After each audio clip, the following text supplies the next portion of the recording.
Unfortunate ঘটনা। এই ঘটনাতে উপর ভিত্তি করে আমরা একটা মামলা নিয়েছি, যেটার নাম্বার হলো 10/24 কদমতলা পিএসের কেস।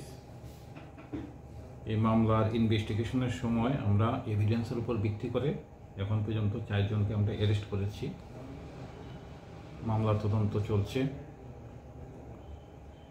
একটা জিনিস যেটা আপনাদের মাধ্যমে সমাজের কাছে একটা বার্তা দিতে চাই, ঘটনা যাই হোক,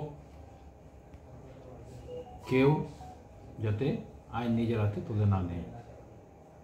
কেউ দোষ করতে পারে, সেই ক্ষেত্রে পুলিশের কাছে তুলে দেওয়ার জন্য আমি অনুরোধ করছি সবাইকে।